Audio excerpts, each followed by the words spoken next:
Buen día con todos, qué gusto saludarles a un nuevo programa de Economía y Desarrollo. Como ustedes recordarán, la semana anterior conversamos sobre el precio del petróleo, hacíamos un pequeño análisis del por qué el precio del petróleo estaba un poco alto y anticipábamos de que el 4 de marzo, el día jueves, iba a haber una reunión de la OPEP y efectivamente se dio. El 4 de marzo hubo una reunión de la OPEP más, en la cual contra todo pronóstico, la OPEP más decidió mantener contraída la producción petrolera mundial. Y eso hizo de que el día jueves, en la tarde, en apenas horas, hubo un incremento del precio del petróleo de un 5%. O sea, se llegó a los niveles más altos del 2019. Pero en todo caso, eso amerita un análisis más profundo que lo haremos en los siguientes programas. Una cuestión de coyuntura aquí en el país es lo que se refiere a las elecciones en las cuales se encuentra el país en este momento. Tenemos ya el pronunciamiento del Consejo Nacional Electoral que declaró los dos finalistas para la segunda vuelta, que es el caso de Andrés Arauz con el 32.7% y Guillermo Lazo con el 19.7%. Son quienes estarán en la segunda vuelta. Pero hubo algunas sorpresas, algunas cuestiones que se dieron en la primera vuelta. Por ejemplo, 16 binomios. eh, Realmente los cuatro primeros de esos 16 concentraron el 88% de la elección. Y para que nos explique qué es lo que sucedió y qué es lo que se espera para la segunda vuelta, le hemos invitado al economista Gustavo Vallejo, que es un activista político, social, reconocido a nivel de provincia, a nivel nacional, y que le hemos invitado para que nos dé su análisis político sobre la situación. Qué gusto, Gustavo, recibirte, que tengas buenas noches. Buenas noches, Osvaldo, y buenas noches a todos los amigos y las amigas que nos escuchan en este medio de comunicación. Sí, qué chévere. Gustavo, fue una sorpresa en realidad que existan 16 binomios. Fue una sorpresa de que la votación se haya concentrado solo en cuatro binomios. O esas fueron parte de muchas cuestiones que se dieron en esta primera vuelta. ¿Qué fue lo que sucedió? Eh, Hubieron varios factores que se combinaron para esta elección, algunos de carácter muy particular. Veníamos de un proceso de 10 años y luego de 4, de 14 años de concentración por parte de lo que se llama la Revolución Ciudadana, de concentración de elecciones triunfantes. No nos olvidemos que incluso Lenín Moreno ganó por la lista 35.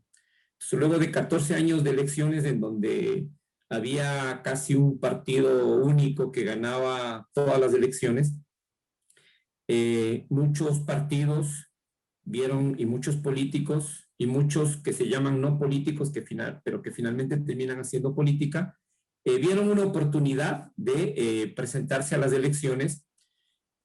Vuelvo y repito, en primer lugar, por un periodo bastante extenso de casi unipartidismo, del correísmo que llamamos ahora.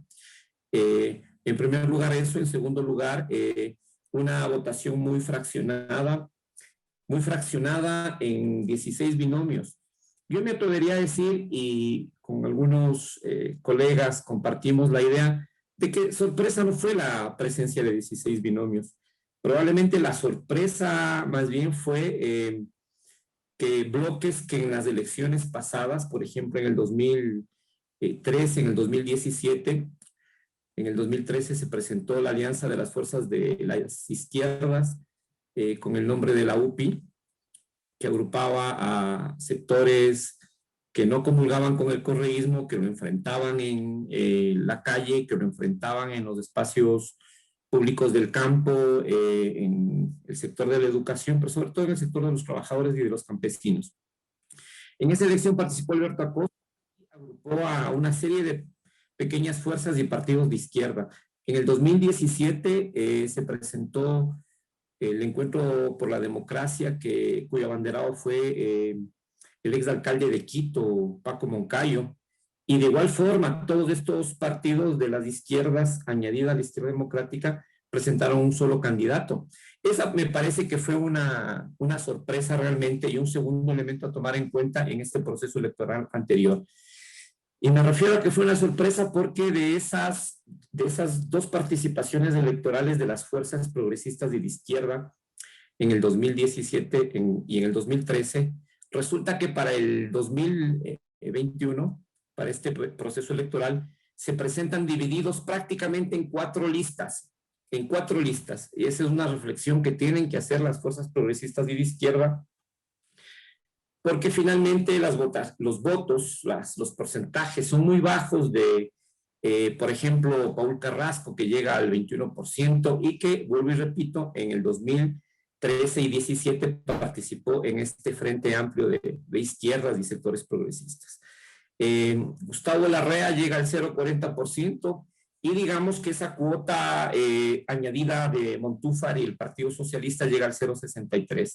Es decir, entre los tres que anteriormente fueron en bloque, en alianza, suman 1,24 votos y porcentaje suficiente para el supuesto de que en caso de que se hubiera mantenido esta unidad del centro izquierda y hubieran apoyado al candidato Moncayo, hubiera pasado tranquilamente a la segunda vuelta. Esa es una reflexión que tienen que hacer estas fuerzas minoritarias de sectores progresistas y de izquierda. Eso sí, me parece que fue una sorpresa, sobre todo para las personas que revisamos con mucha atención la participación electoral de los partidos y movimientos en el pasado para llegar a hacer un análisis en el presente año 2021.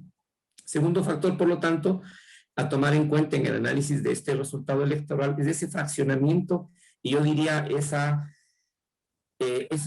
ese coto que le ponen a la votación del candidato Yacu Pérez, que vuelvo y repito, en los dos periodos pasados participó en este frente de izquierdas y de sectores progresistas.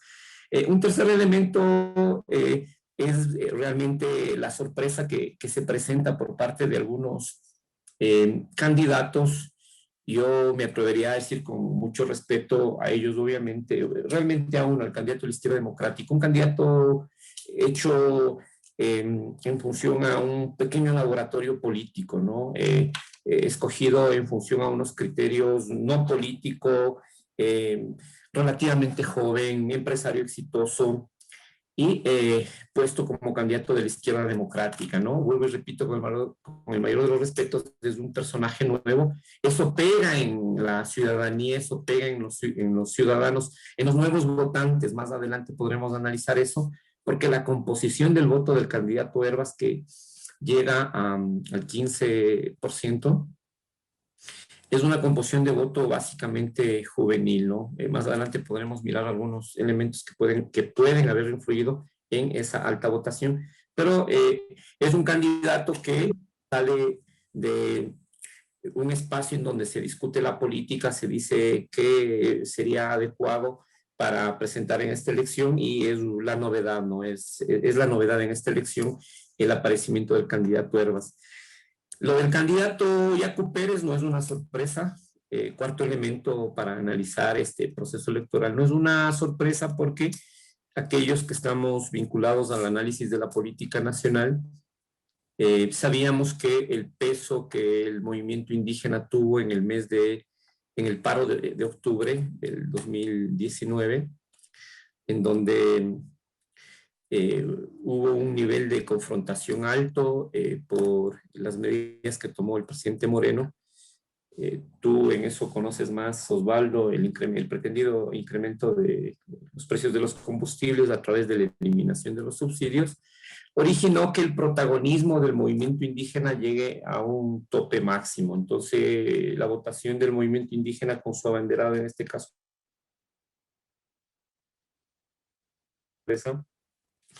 La votación del candidato Herbas sí fue una sorpresa. La votación del candidato Lasso, ¿no? La votación del candidato Lasso es una votación que viene decreciendo, eso es importante decirlo, pero cuando nos referimos a que decrece, si comparamos el 13 en el caso del candidato Lasso, saca el 22,68, en el 17 el 28%, y en esta última elección saca el 19%, ¿no? Es decir, es la peor votación que ha sacado en sus 3 últimas candidaturas. Pero si eso hacemos con el candidato Lasso, también creo que debemos hacer lo mismo con el candidato del correísmo de la Revolución Ciudadana, con el candidato Arauz, porque a mi forma de mirar las cosas presenta el mismo declive, puesto que si miramos igual y comparamos los resultados del 2013, el presidente Correa gana en primera vuelta con el 57,17%, en el 13, en el 2017, Lenín Moreno saca en su primera vuelta electoral, 39,36%. Le falta poco para ganar en primera vuelta, no gana. Y finalmente el candidato Arauz, ahora el abanderado del correísmo, saca en esta elección del mes de febrero 32,72%. Si comparamos 57, 39, 32, vemos una disminución de los porcentajes de votos. Por lo tanto, un cuarto elemento a considerar es que tenemos en segunda vuelta 2 candidatos que han venido a la baja si comparamos sus resultados entre el 2013 y el 2021, con la salvedad obviamente que en el caso del candidato Lasso, él mismo es quien ha sido candidato, y en el caso de el candidato Arauz es el representante de la Revolución Ciudadana, pero ya sabemos que el peso de la votación la tiene el líder, que es Rafael Correa, y por lo tanto cabe hacer este análisis comparativo. Como quinto elemento de este resultado electoral, me cabe plantear, o cabe plantear más bien, que ha habido un desempeño poco eficiente, por ponerlo de alguna manera, poco eficiente, poco democrático por parte del Consejo Nacional Electoral, ya que los recursos planteados por el candidato Pérez, la diferencia ya sabemos es de 30 décimas, algo así como 30 y pico de miles de votos. No ha dado paso el Consejo Nacional Electoral al reconteo de los votos, pese a que hubo un acuerdo entre el candidato Lasso. Recordarán, esto se ventiló mucho en los medios de comunicación nacional y también en los medios de comunicación internacional, el acuerdo de estos 2 candidatos que se abran las urnas para hacer un conteo voto a voto. Luego el candidato Lasso se echó para atrás y finalmente, de principio, el Consejo Electoral, que había comprometido el apoyo a esta iniciativa de los 2 candidatos de hacer el reconteo de voto a voto, también en una votación de madrugada, no quiero decir entre gallos y medianoche, pero en realidad fue de madrugada, terminó negando los recursos presentados por el candidato Pérez. ¿Qué significa esto, compatriotas y quien nos escucha? Significa que esta segunda vuelta va a ser marcada por cierta incredulidad de un sector importante de la votación de ciudadanos ecuatorianos sobre la validez del sistema y del sistema informático y la legitimidad de ese proceso, puesto que han quedado dudas que no se han solventado. Entiendo que habrá unos días más, probablemente un par de semanas más, en que se resuelvan los recursos jurídicos planteados por el candidato Pérez al Tribunal Contencioso Electoral, que como sabemos es la última instancia en materia electoral. Vamos a ver qué pasa. Sin embargo, todo lo que ha venido sucediendo con los hechos concretos, vuelvo y repito, determinan que los ecuatorianos tengan en una buena proporción de ciudadanos dudas sobre la legitimidad y la legalidad del resultado electoral que ha concluido en una segunda vuelta entre el candidato Arauz y el candidato Lasso. Hasta ahí podríamos, estimados Osvaldo, hacer una breve apreciación con 5 elementos de los resultados de las últimas elecciones. Sí, interesante. El análisis que tú lo haces. Entramos a una segunda vuelta con 2 candidatos que representan a 2 movimientos con una baja en su votación. No olvidemos también cuando Lenín Moreno ganó las anteriores elecciones, ¿no es cierto? En la primera vuelta alcanzó el 39-36, como tú bien lo hiciste acuerdo. Y en la segunda vuelta llegó al 51,16, o sea, subió 11,8% y con todo el aparataje que tenían de Correa. Subió ese 11,8% y Arauz en cambio ahora tiene que subir 17,3%. O sea, no es fácil ni para el uno ni para el otro. Y una de las cuestiones que se anticipan ya para la segunda vuelta es que, por ejemplo, en las elecciones, en estas elecciones se notó ya una campaña a través de las redes. Y también eso también ya se notó en las últimas elecciones para los alcaldes, sobre todo para la alcaldía de Quito. ¿Tú crees que para esta segunda vuelta va a haber o qué peso va a tener la campaña a través de las redes? Si eso va a influir o no va a influir. Ya estamos viendo, por ejemplo, candidatos que están moviéndose en TikTok, en algunas redes novedosas para algunos que ya estamos de una edad un poco ya pasando los 30 años. Pero es interesante ver cómo está manejándose esto. ¿Va a tener algún peso? ¿Va a ser determinante esto en la segunda vuelta? Las redes sociales siempre han sido un espacio de lucha política y un espacio muy eficiente en la comunicación, partiendo del hecho de que la conectividad y la cobertura del Internet, por ejemplo, en el Ecuador es sumamente alta, de que más del 90% de ciudadanos ecuatorianos tienen una cuenta de Facebook, la usen o no, pero ese es un dato estadístico. Un número importante de jóvenes menores de 16 años tienen cuentas de TikTok, en menor proporción cuentas de Twitter están habilitadas en el país como un espacio más político, pero está demostrado y creo que prueba de ello es en el inmediato anterior la campaña del candidato Hervas. La campaña del candidato Hervas es una campaña que se ha centrado mucho, él lo ha dicho, ¿no? En algunas entrevistas, lo ha dicho que como estrategia decidieron concentrarse en las redes sociales.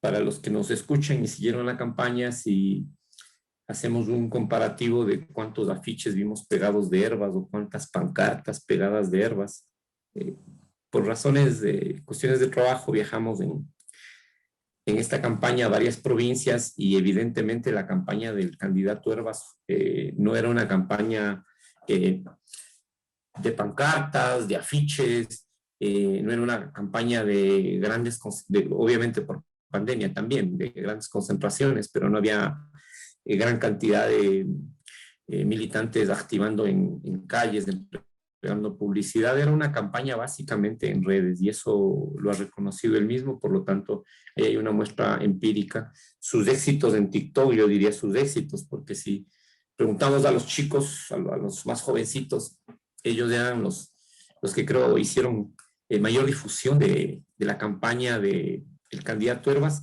por los mensajes y, y las grabaciones que hacía en TikTok, ¿no? Hay unas cuantas célebres como la del gas, ¿no? La del pase el carrito del gas. Y esto lo digo porque he conversado con una sobrina, con la hija de un amigo, y me sorprendía que ya en los últimos días los chicos comenzaron a hablar mucho de la campaña de Hervas y obviamente eso significaba que su campaña había sido exitosa. Lamentablemente, así como puede ser un instrumento para informar y yo decía, un espacio de lucha política, lamentablemente no hay un límite porque en las redes sociales se puede decir y comunicar o colocar en el tapete cualquier cosa, ¿no? O sea, como verdades, mentiras. Si revisamos las campañas en el sur del continente inmediatas, por ejemplo, la campaña de Bolsonaro, ¿no? La campaña de Bolsonaro utilizó mucha información falsa en la parte final, o lo que suelen hacer los estrategas del cuarto oscuro para los mensajes finales, de las horas finales, incluso es mandar bastante propaganda, publicidad o videos incluso muy bien elaborados con personas que dan cifras, que cuentan supuestas verdades, que parece que realmente son ciertas, pero en realidad son mentiras. Entonces, sí va a ser, Osvaldo, un espacio, en el caso de la campaña ecuatoriana entre Lasso y Arauz, un espacio en el que va a haber mucha conflictividad. No sé si ya a ti te ha pasado o a los amigos, amigas que nos escuchan, ya en los grupos de WhatsApp comienza a circular un montón de información, la misma publicidad del candidato Arauz, por ahí alguien manda una nota de inscríbete por redes, ¿no? Inscríbete para la vacuna contra el COVID, apenas gané Arauz. Eh, Lazo con los zapatos rojos, es decir, es un espacio que por la pandemia mismo ha fortalecido el espacio de las redes sociales. Entonces Se ahí esperaba, la decisión que hay que hacer es intentar con cierto nivel de objetividad filtrar de alguna forma la información para ver qué es lo que vamos a comunicar, porque a veces a nosotros, o a difundir más que a comunicar, porque a nosotros a veces nos llega en las redes sociales, en el WhatsApp, en el Facebook, en el Twitter, nos llega información, o nos llegan reportajes, nos llevan cifras o comentarios, y a veces no tenemos el cuidado de contrastarlos mínimamente, independientemente de que sea un candidato o el otro candidato. Creo que esta campaña debe intentar guardar cierto compromiso. Eso creo que no va a pasar entre los dos candidatos, pero debe haber un compromiso de no violentar unas líneas rojas, ¿no? De no ofenderse o no decirse mentiras. Pero creo que ya estamos tarde con eso y creo que se dirán de todo en las redes sociales. bueno, se esperaba en algún momento un enfrentamiento ideológico, por llamarlo así, pero en realidad en esta segunda vuelta más bien creo que se va a ahondar el correísmo versus el anticorreísmo en estas elecciones, que ya se lo vio en algunas elecciones, pero realmente esperar un enfrentamiento ideológico medio complicado. Otra cuestión, eh, va a haber caras nuevas en la asamblea, bloques en realidad, por ejemplo, con bloques importantes como la izquierda democrática, el mismo Pachacuti, que van a tener. ¿Cuál va a ser? O sea, gane quien gane. En la segunda vuelta no va a tener una posición decidora en la asamblea. ¿Qué debería ser? Vamos a entrar otra vez a acuerdos políticos, a negociaciones. ¿Qué es lo que tú verías lo que sucederá con el nuevo presidente y su relación con la Asamblea? El, el escenario que se avisora, considerando algunos elementos, en primer lugar es que tenemos una pandemia que todavía no ha dejado de afectarnos de forma fuerte, contundente. Tenemos una economía que previo a la pandemia ya era una economía que se estancaba y algo decrecía, y que con la pandemia obviamente el nivel de crecimiento se ha deteriorado. Estos dos elementos van a influir mucho en el mapa electoral y en la gobernabilidad misma del país.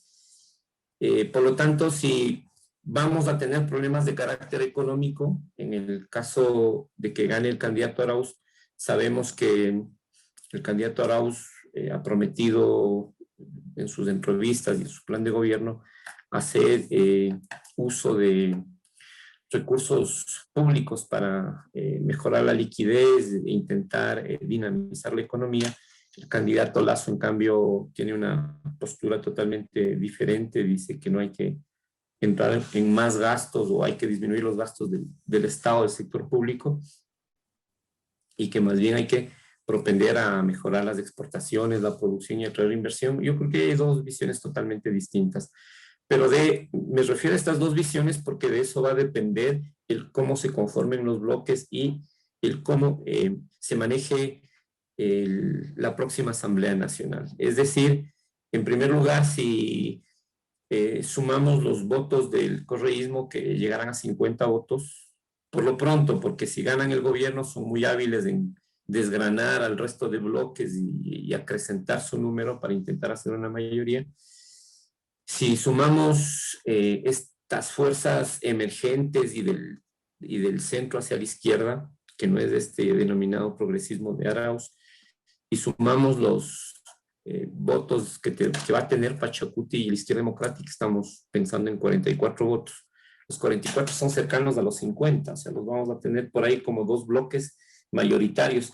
Y digo bloques mayoritarios porque entiendo que, por lo que reporta la prensa, entiendo que ya han habido acercamientos entre el bloque, entre los partidos y obviamente entre los bloques de la izquierda democrática y de Pachacuti, ¿no? Entonces van a ser las fuerzas, si llegan a un acuerdo Pachacuti y la izquierda democrática, como parece ser que están ya trabajando en eso, como las fuerzas mayoritarias.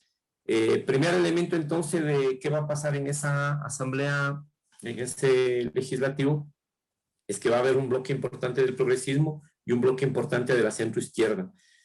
La derecha no va, creo que suma 35 asambleístas entre el Partido Social Cristiano y el partido, creo que es del candidato Lazo.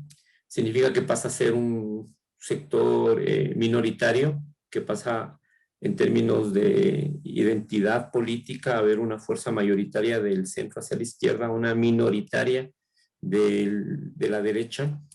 Eso significa que si gana el candidato Arauz o el candidato Lazo, ninguno de los dos va a tener la fuerza suficiente para, para implementar una agenda legislativa, lo que le llevará a hacer acercamientos con estas dos grandes fuerzas que van a estar ahí en la asamblea, ¿no?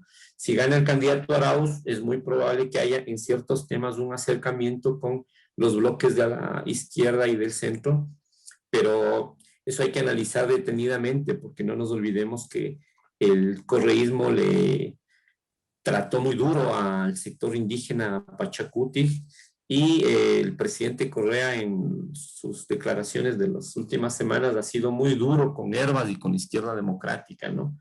Entonces no sé qué espera el correísmo si sigue en ese nivel de confrontación con esos sectores que en términos ideológicos y en términos políticos debería tener mayor identidad. No sé qué es lo que pretende, a qué juega, porque no va a ser la mayoría legislativa que estuvo acostumbrada en los periodos en los que el presidente Correa estuvo a cargo del Ejecutivo. Creo que está errando en su estrategia ahí. Obviamente ellos tienen sus estrategias y saben qué hacer. En cambio, si gana el candidato Lazo, que también es posible, porque aquí nada está dicho que gane el uno o el otro, si gana el candidato Lazo, se entendería que va a ser un presidente que necesariamente tenga que llegar a acuerdos con el correísmo. Es poco probable que los llegue, pero que haga acuerdos con esta centroizquierda, ¿no? Entonces, se avisora en términos generales una agenda de gobierno que va a ir más hacia el progresismo y hacia la izquierda, vuelvo y repito, por la conformación de los bloques, independientemente de quién sea el presidente. Le va a resultar más difícil al candidato y posible presidente Lazo. Si gana la elección, le va a resultar más difícil hacer un acuerdo, conseguir el apoyo del centro izquierda por la agenda política, vuelvo y repito, porque son totalmente distintas. Es muy probable que en estas últimas semanas previas al 11 de abril de la segunda vuelta, el candidato Lazo comience a correr su discurso hacia el centro, de lo que tiene un discurso muy abierto de derecha.